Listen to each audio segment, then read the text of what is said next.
So I'm Jackie Pick, and I'm here as a volunteer. I am a lawyer, but I'm not acting as a lawyer in this case. I'm just helping out the legal team here. And going to explain to you the evidence that we have from State Farm Arena here in Fulton County. You're looking at one big room here. This is where, according to our witnesses, who've given us sworn affidavits, this is where the absentee ballots and military ballots are being tabulated on Election Day. So we have the tape from first thing in the morning all the way past the close of the polls. What you have is essentially two Republican field organizers who were sent here to be observers. At no time were they actually permitted to observe in a meaningful way. We have two observers there that are going to show up, not at this point, this is in the morning, as you can see the daylight. They're going to get there at about 8 o'clock to watch the tabulation of absentee and military ballots. But according to their affidavits, at about 10 o'clock, there was one person working the polls who told everyone in the room to leave on the basis they were going to stop counting and return at 8:30 in the morning. So if I can get the frame for approximately 10 o'clock. So we're at about 10 o'clock. And what you'll notice is that the workers are present, working, and you have, back in that corner I pointed out to you, the press and the Republican observers. So according to the witnesses, the Republican observers, there is a lady who has blonde braids who comes out to announce we're going to stop counting. Everyone go home. And in fact, we see that.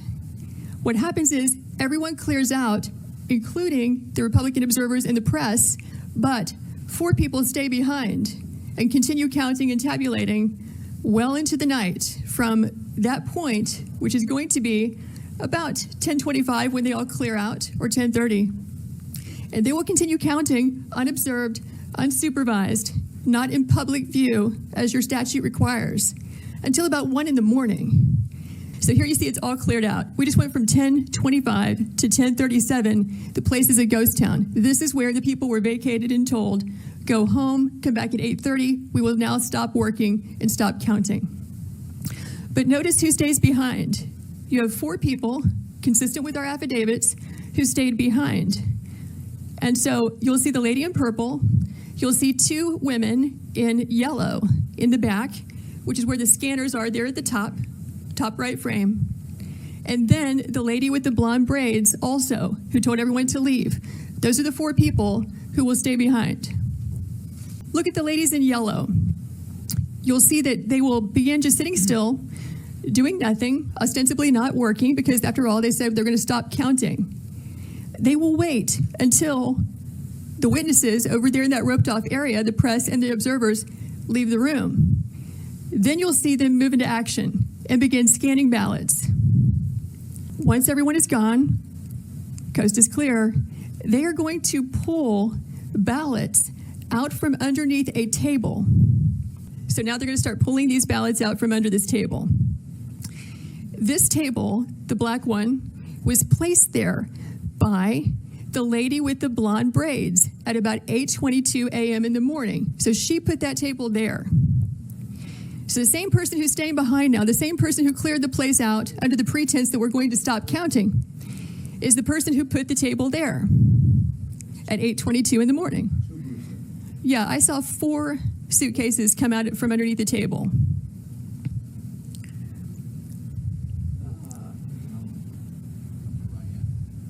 Yeah, upper right hand, you see the gentleman in the red. So he just pulled one out.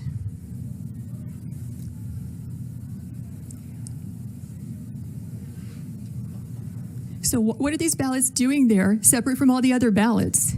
And why are they only counting them whenever the place is cleared out with no witnesses? These machines can process about 3,000 ballots an hour. You have multiple machines there, and they're there for 2 hours. So you do the math.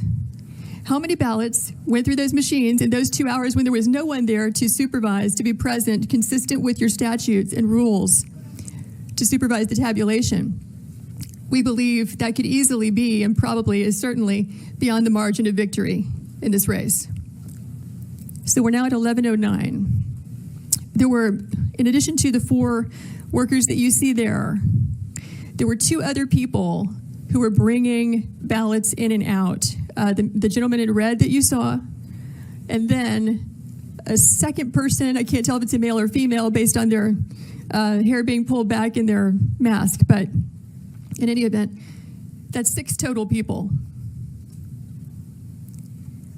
And so if we were to sit here for the next 2 hours, what we would see is that this operation just goes on and on and on. They're scanning until about 12:55 in the morning.